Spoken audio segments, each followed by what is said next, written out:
नमस्कार साथियों, कैसे हो आप सब लोग। आई होप आप लोग ठीक होंगे। अभी राजस्थान के अंदर टीचिंग एसोसिएट की भर्ती 2026 है वो आई है और उसके अंदर लगभग 3550 पोस्टें आई हैं। हायर एजुकेशन में इतनी पोस्टें आना अपने आप में एक बहुत बड़ी बात है। बहुत ज़्यादा पोस्टें आई हैं, लेकिन इसमें बहुत सारी विसंगतियां हैं, बहुत सारी ऐसी कमियां हैं जिसको लेकर हायर एजुकेशन के जो अभ्यर्थी हैं, स्टूडेंट हैं, उनमें बहुत बड़ा आक्रोश है। वो इस चीज़ को लेकर बहुत सारे परेशान हैं कि क्या क्या विसंगतियां हैं, उनको अपन एक एक करके देखेंगे। लेकिन जो आप ये देख रहे हो मेरे पीछे, उसमें एक वर्ड लिखा है, लड़ाई लड़ेंगे लेकिन पढ़ाई नहीं छोड़ेंगे।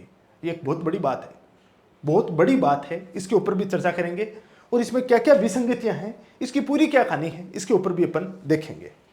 पहली बात तो जो स्टूडेंट्स हैं, जो साथी लोग हैं, हायर एजुकेशन के अभ्यर्थी हैं, वो इस चीज़ को लेके क्यों परेशान है, टीचिंग एसोसिएट को लेके इतना उनके अंदर ये उबाल क्यों है। इसके दो बड़े रीजन हैं, बाकी हैं वो अलग बात है। दो मेजर जो रीजन है वो ये रीजन है कि इसके अंदर एक तो जो तनख्वाह रखी गई है वो रखी गई है 28,850 रुपये। 28,850 रुपये पर मंथ की सैलरी देगी सरकार।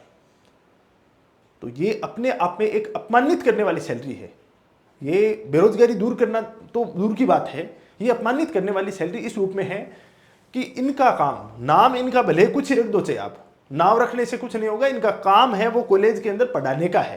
किनको? यूजी और पीजी वालों को। यूजी और पीजी को जो आरपीएससी के थ्रू एग्जाम होती है उसमें पढ़ाते हैं, उसका नाम रखा गया है असिस्टेंट प्रोफेसर। वो क्या काम करते हैं? कॉलेज में जाके पढ़ाते हैं। और टीचिंग एसोसिएट है, वो कॉलेज में जाके क्या करेगा? उनका एसोसिएट करने का काम करेगा? नहीं, उसका काम भी पढ़ाने का ही होगा वहां पे। यानी दोनों का काम सेम ही है। नाम इनका अलग रख दिया। अलग नाम नहीं रखेंगे तो उनकी तनख्वाह कैसे कम कर सकते हैं? इसकी तनख्वाह इन्होंने 28,850 रुपये रखी है। इसको लेके एक बहुत बड़ी आलोचना हो रही है कि समान काम के बदले आप असमान वेतन कैसे दे सकते हो। चलो असमान वेतन भी दे दो, हम लोगों की तो एक ही डिमांड है कि असमान भी वेतन दे दो। लेकिन यार इतना भी असमान आप कैसे दे सकते हो? एक असिस्टेंट प्रोफेसर जब 2 साल प्रोबेशन कंप्लीट करके और कॉलेज के अंदर जाता है, उस समय उसकी सैलरी होती है 1 लाख के अराउंड, 1 लाख रुपए होती है। और दूसरी तरफ उसका 1/3 भी आप नहीं दे रहे हो। ये ऐसा अपमान कैसे किया जा सकता है? एक सम्मानजनक उनको जो पैसा है वो तो कम से कम दिया जाए। एक बहुत बड़ी एक ये लड़ाई है। दूसरा जो इसका रीजन है वो ये रीजन है कि जो सेंट्रल गवर्नमेंट ने, वर्तमान में की भाजपा गवर्नमेंट है, इसने पीछे आज से 6-7 साल पहले 2019 के अंदर एक स्कीम लेके आए थे आर्मी के अंदर, अग्निवीर, कि हम 5 साल के लिए भर्ती करेंगे और उसमें से 50% को बाद में निकाल देंगे और 50% को हमें रख लेंगे। उसमें संभावना ये थी कि अच्छा काम करेगा उसको 50% को रखेंगे तो सही। यहाँ पे इन्होंने शिक्षा के अंदर, शिक्षा में भी नहीं, हायर एजुकेशन के अंदर ये एक अग्निवीर योजना लेके आएंगे। ये अग्निवीर ही है, बस नाम नहीं रखा इसका। ये 5 साल के लिए भर्ती करेंगे और 5 साल के बाद क्या करेंगे? बाद में भाई वो देखेंगे, आपकी परफॉर्मेंस देखेंगे। आपकी परफॉर्मेंस अच्छी है तो आगे कंटिन्यू करवा देंगे और नहीं बाद में आपको वहां से छुट्टी कर देंगे। बात तो ठीक है, बाहर से देखने में बहुत ठीक लगती है। ऐसी कमरों के अंदर बैठ के ऐसी योजनाएं बनाना भी बहुत आसान लगता है। लेकिन आप एक बात देखिए, कोई 35 साल का व्यक्ति है और वो हायर एजुकेशन में जाता है, इसको ज्वाइन करता है, और 40 साल की उम्र में जब 5 साल उसको कंप्लीट होते हैं, वहां से प्रिंसिपल के साथ उसकी अनबन हो गई, उसको वहां से निकाल दिया। ये तो चाय में पड़ी मक्खी को उठा के बाहर फेंक दिया। क्या जीवन होगा उसका? वो जीवन इनका रखने वाले हैं। भाई 5 साल बाद हम तो उठा के फेंक देंगे बाहर, फिर क्या करोगे आप? 40 साल की उम्र में वो कौन सी नौकरी की तैयारी कर लेगा? क्या कर लेगा? वो कुछ नहीं उसके पास करने को। ये दोनों मुद्दे बहुत बड़े हैं और इन चीज़ों को लेके बहुत सारे साथी लोग हैं, वो अलग अलग डिस्ट्रिक्ट लेवल पे एसडीएम हैं, जिला कलेक्टर हैं, उनको ज्ञापन दिए हैं। उन्होंने अलग अलग इस चीज़ को जागरूक किया है। लेकिन मुद्दा सबसे बड़ा ये है कि हायर एजुकेशन के, चूंकि हायर एजुकेशन में स्टूडेंट्स की संख्या बहुत कम है, और कम है तो लोकतंत्र है, लोकतंत्र में सीधा सीधा है, भीड़ है, सिर गिने जाते हैं। कितने लोग आए आंदोलन में वो देखा जाता है। आंदोलन में इस गर्मी, इस नौतपा के युग में कोई आने वाला है नहीं कि जयपुर के अंदर आंदोलन करते हैं। और जी यदि बहुत हद मार के कर ले तो 1000 लोग से ज्यादा इकट्ठे नहीं होने वाले। 1000 लोग तो बहुत ज्यादा हो जाते हैं। हायर एजुकेशन में वैसे भी कम है संख्या। तो देखो, इस प्रकार से तो मामला होने वाला नहीं है कि अपन वहां पे आंदोलन करें और आंदोलन के माध्यम से सरकार को झुका दें। पॉसिबल नहीं है। कुछ चीजें हैं तार्किक रूप से की जा सकती है, इसकी अलग अलग लेवल पे, जैसे कुछ साथी लोगों ने किया है, उसी प्रकार से मैंने भी मेरे स्तर पे प्रयास किया है, बहुत सारे लोग हैं वो अपने अपने स्तर पे, सब लोग अपने अपने स्तर पे प्रयास कर रहे हैं और सबका अपना अपना इसमें योगदान है। मैं तो कहता हूँ किसी के योगदान से भी यदि इसके अंदर कुछ संशोधन करें, उसमें सुधार कर दे गवर्नमेंट, तो सबका हित इसके अंदर शामिल है। मैं RSS में बोर्ड भी गया था आलोक राज जी से मिलने के लिए। मेरा प्रयास है कि एक बार जो राजस्थान के जन नेता हैं एक तरह से किरोड़ी लाल जी हैं, वो जो युवाओं की सदैव हरगिज वो उनकी आवाज़ उठाते गए हैं, उनसे मैं 2 बार प्रयास किया था लेकिन वो वहाँ पे मिले नहीं थे। उनसे वापस टाइम मांगा है कि 1-2 दिन के अंदर उनसे बात करते हैं, उनको ये पूरा जो मुद्दा है वो बताते हैं कि यार इसके अंदर सुधार करवाइए, करेंगे, गवर्नमेंट करेगी, ये तय है। ये मैं आज बोल देता हूँ, इसके अंदर जो ये विसंगतियाँ हैं, ये विसंगतियाँ दूर होंगी। ना तो इसमें तनख्वाह 28,850 रहने वाली है और ना ये 5 साल की अग्निवीर योजना रहने वाली है। इनको परमानेंट भी करेंगे और इनकी तनख्वाह भी बढ़ेगी, लेकिन बढ़ेगी कब? चुनाव आने पे। लेकिन अपन तब तक वेट नहीं कर सकते, इंतजार नहीं कर सकते। अपने लेवल पे जिस भी हिसाब से जो लड़ाई लड़ सकता है वो लड़िए। किसी के भी प्रयास से यदि सफलता मिलती है तो वो सबकी सफलता है, सबका योगदान माना जाएगा उसमें। प्रयास कर रहे हैं, अपने अपने लेवल पे प्रयास कीजिए, लेकिन इन प्रयासों के दौरान जो सबसे बड़ा मुद्दा आता है वो मुद्दा ये आता है कि अपनी पढ़ाई को मत छोड़ना, क्योंकि कई बार लड़ाइयाँ इतनी अनंत हो जाती हैं कि अपना जो मेन लक्ष्य है, जो मुख्य फोकस जहाँ करना है, वो मुख्य फोकस वहाँ से हट जाता है, उसको नहीं हटने देना है।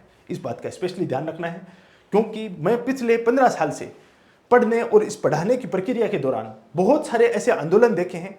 RS मेंस का एग्जाम होता है, उस समय तो आंदोलन होना एक तरह से एक परंपरा बन चुकी है। ये अभी परंपरा, अब की बार पहली बार ये परंपरा टूटी है। बाकी पिछले में 8-10 साल से तो ये परंपरा है, वो परमानेंट ये परंपरा बन चुकी है कि RS मेंस आया, उसके 1 महीने पहले राजस्थान यूनिवर्सिटी के अंदर आंदोलन प्रारंभ हुआ, 1 महीने तक आंदोलन चलेगा, एग्जाम से 7 दिन पहले एग्जाम को पोस्टपोन किया जाएगा। और उसके बाद वहाँ क्या होता है कि जो ही आंदोलन का नेतृत्व करता होता है, जो लड़ाई लड़ता है, वो उसमें पीछे रह जाता है और जो बैठ के पढ़ रहा होता है वो वहाँ पे आगे निकल जाता है। ये कहानियाँ मैंने बहुत नज़दीकी से देखी हैं, बहुत ढंग से देखी हैं। ऐसा फर्स्ट ग्रेड में भी देखा है। असिस्टेंट प्रोफेसर में चूंकि संख्या कम रहती है तो उसके अंदर इस तरीके के आंदोलन की प्रवृत्तियाँ वो बहुत कम देखने को मिलती हैं। अब मुद्दा ये आता है कि सर क्या करें, अब हमें क्या करना है, इसका फॉर्म भरना चाहिए या नहीं भरना चाहिए? भाई 28,850 ये तो बेइज्जती वाली नौकरी है, भाई हम तो नहीं करने वाले। 5 साल के बाद हम क्या करेंगे? मैं एक बात आज आपको यहाँ पे स्टार लगा के बता देता हूँ, ये भर्ती जो 3550 पद, 3540 पद आपके लिए जा रहे हैं, ये परमानेंट होंगे और इस गवर्नमेंट के जाने से पहले पहले परमानेंट होंगे, कंफर्म। सेकंड चीज, इसके अंदर ये तनख्वाह नहीं रहने वाली है किसी भी हालत में। ये मामला कोर्ट में भी चल रहा है, बहुत सारे साथी लोग हैं कोर्ट में वकीलों के थ्रू अपने लेवल पे भी लड़ाई लड़ रहे हैं, कोर्ट में भी चल रहा है। तो ये तो दोनों ही चीजें हैं वो नहीं रहने वाली, क्योंकि ये अपने वाहियात पने की जो हद होती है उसको पार कर दिया दोनों ही चीजों के अंदर। ये दोनों चीजें तो नहीं रहेंगी। तो अपन को क्या करना चाहिए? पहली बात, इसके अंदर कोई भी फोरम से वंचित मत रहना। जिसने RPSC असिस्टेंट प्रोफेसर कह दिया है वो भी इसके अंदर फॉर्म भरना है। फॉर्म कोई भी नहीं छोड़ेगा, फॉर्म इसमें जरूर भरना है। अपनी तैयारी इसमें जरूर करनी है। तैयारी क्यों करनी है उसके पीछे मैं आपको रीजन बताता हूं, वो आप देखने की कोशिश करना, इसकी तैयारी क्यों करनी है।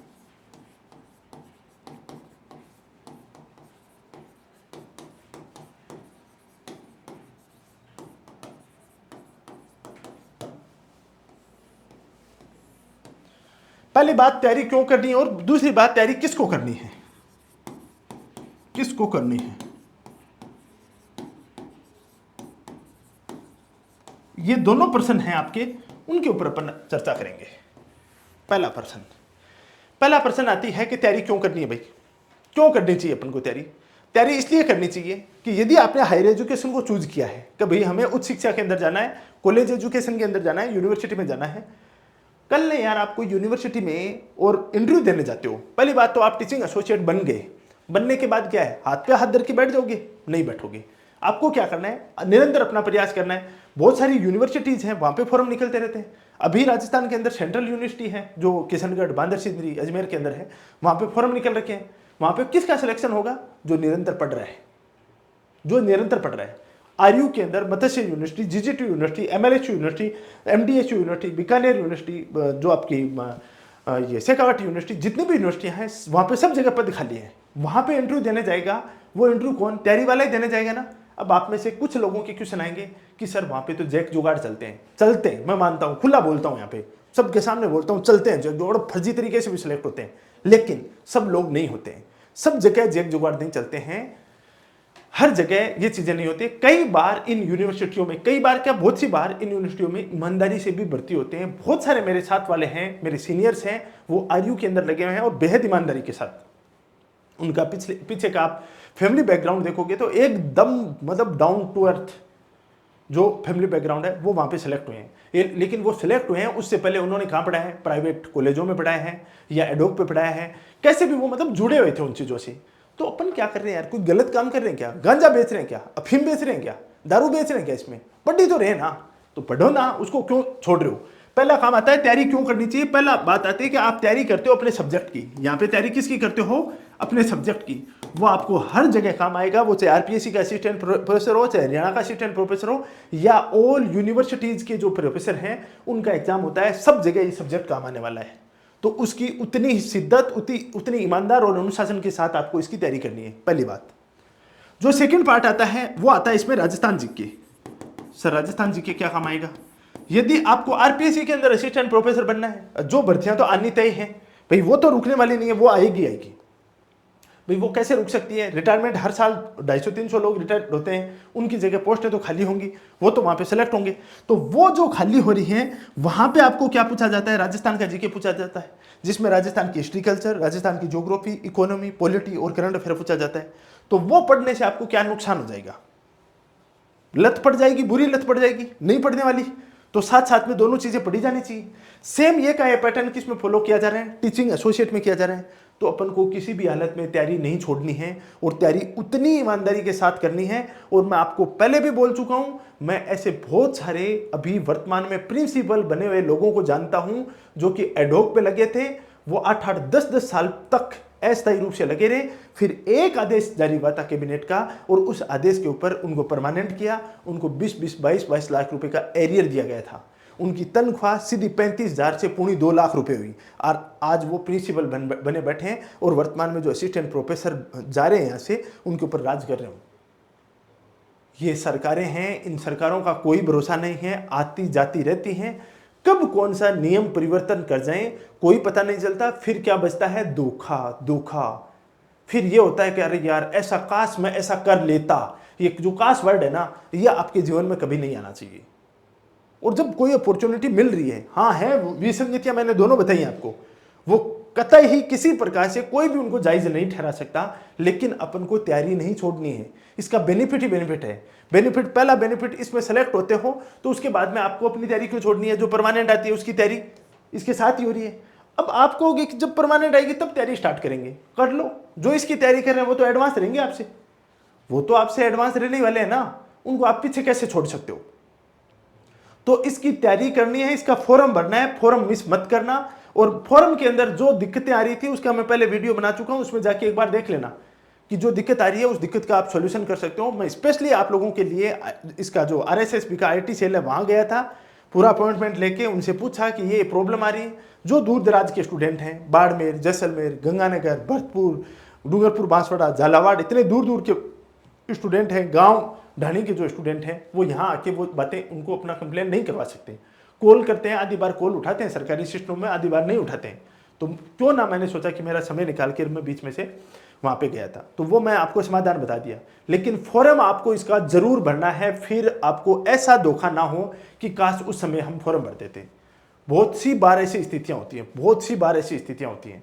ये बात मेरी सुन लेना, आज जो आपके कानों के अंदर वर्ड जा रहा है, इस वर्ड को आप सुन लेना। और सेकंड चीज, फॉर्म ही नहीं भरना है, ईमानदारी के साथ तैयारी करनी है, वो तैयारी नहीं छोड़नी है। अब मुद्दा आता है कि किसको तैयारी करनी चाहिए। यहां पे पहला जो प्रश्न आता है वो प्रश्न आता है कि यदि कोई फर्स्ट ग्रेड लगा हुआ है, यदि कोई फर्स्ट ग्रेड लगा हुआ है, कोई सेकंड ग्रेड लगा हुआ है, कोई थर्ड ग्रेड लगा हुआ है, वो तैयारी ना करे, वो तैयारी ना करे। क्यों ना करे, वो तो उसको तैयारी करने का औचित्य क्या है कि भाई अभी चलो अपना भविष्य है, अपन को पता है कि 100% इसके अंदर क्या करेंगे, परमानेंट करेंगे। लेकिन वो क्या है, भविष्य के गर्भ में है, वो साल में करें, 2 साल में करें, 3 साल में करें, उस चीज का तो पता नहीं है ना, कब करें, 6 महीने में कर दे, उस चीज का पता नहीं है। लेकिन वर्तमान में क्या आपके पास में परमानेंट नौकरी है ना, वो कहते हैं ना, कल के मोर के चक्कर में आज के जो कबूतर हाथ में आता है उस कबूतर को नहीं छोड़ना है। ये कहावत है, हिंदी का मुहावरा है कि कल जो मोर है उसका शिकार हाथ आने के चक्कर में आज के कबूतर को नहीं छोड़ना, आज के कबूतर को खा लो, मोर कल आएगा तब देखी जाएगी।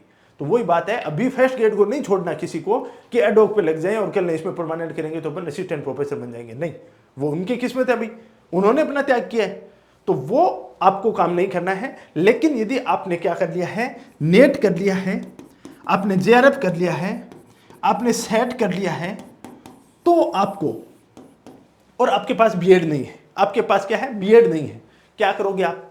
जाना तो हायर एजुकेशन में ही है, उच्च शिक्षा में जाना है, तो जाना है तो क्यों छोड़ना है यार, तैयारी करो बड़ी ईमानदारी के साथ में। एग्जाम इसका होने वाला है वो आपका अक्टूबर नवंबर के आसपास एग्जाम होगा। हालांकि आलोक राज जी ने कहा है कि अगस्त सितंबर अक्टूबर में हम एग्जाम करवा सकते हैं।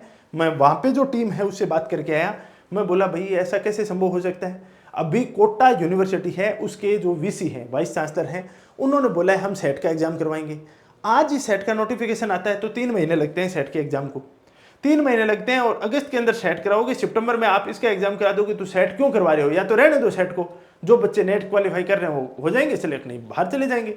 उनको यार आप इस तरीके का उलझन क्यों पैदा कर रहे हो इन स्टूडेंट की, एक तो ऊपर से बेरोजगारी, एक आपके इस तरीके से फरमान जारी करते हो ना। तो बोले कि ऐसा नहीं है साहब, ये हम जो उनका एग्जाम है वो दिसंबर तक भी करवा सकते हैं। तो मैं एक बार आलोक राज जी से मिला दो मेरे को, बच्चों को जो भी बात है वो क्लियरिटी के साथ कह दो, यार इनको बिना मतलब उड़ जाओ मत आप। तो उस दिन मिल नहीं पाए, मैं 1-2 दिन के अंदर जाके और उनको बोलता हूँ कि आप जो ट्विटर खेलते हो उस ट्विटर के ऊपर एक ये भी ट्वीट कर दो कि आप परेशान ना हो, पहले सेट होगा, सेट के बाद में हम आपका एग्जाम करवाएंगे। बोलता हूँ मैं, देखिए करता हूँ इसका प्रयास। तो इस चीज को लेकर परेशान होने की आवश्यकता नहीं है। जिसका नेट हो रखा है, जेआरएफ हो रखा है, सेट हो रखा है, और जिसका नहीं भी हो रखा है वो अपीयरिंग के साथ इसको कर सकता है, और इसके साथ में ये प्रिपरेशन है वो भी कर सकता है। ये आपके सामने एक सुनहरा अवसर है।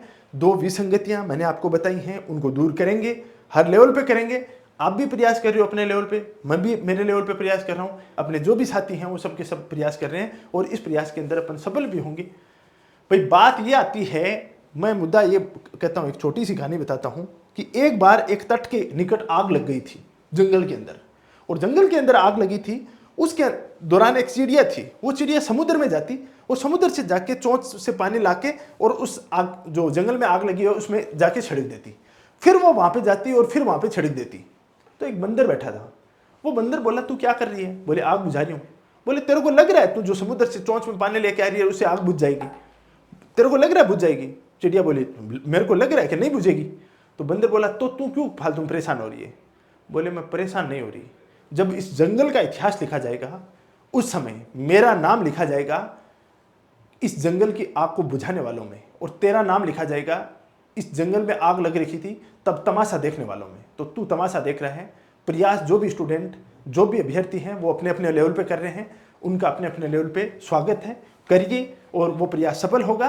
तमाशा बीन अपन को नहीं बनना है, लेकिन ऐसी भी लड़ाई नहीं लड़नी है कि उस लड़ाई के अंदर अपना जो मेन उद्देश्य है, मेन लक्ष्य है उसको भूल जाएं और अपन केवल लड़ाई लड़ते रह जाएं। ऐसा काम भी नहीं करना है, अपनी पढ़ाई जारी रखनी है। तभी मैंने एक स्टेटमेंट लिखा है, लड़ाई लड़ेंगे लेकिन पढ़ाई नहीं छोड़ेंगे। हम हमारा मूल जो उद्देश्य है उसको नहीं छोड़ेंगे, लड़ाई लड़ते रहेंगे, लेकिन हमारी पढ़ाई है वो हमारी जारी रहेगी, कंटिन्यू रहेगी। साथ में जब मौका पड़ेगा तब लड़ाई लड़ेंगे, बाकी हमारा पढ़ाई का दौर है वो जारी रहने वाला है। तो बढ़िया तरीके से पढ़िए। लेकिन मेरी एक जो मूल, जो आज मेरा इसमें जो आपके लिए सेशन लाने का अर्थ था वो यही है कि 3 जून आपका लास्ट डेट है, और उससे पहले ही आप इसका फॉर्म जरूर भर देना। फॉर्म मत छोड़ना किसी भी हालत में, क्योंकि बाद में आपको धोखा होगा इस बात का, फिर होगा काश हम भी उस समय फॉर्म भर देते।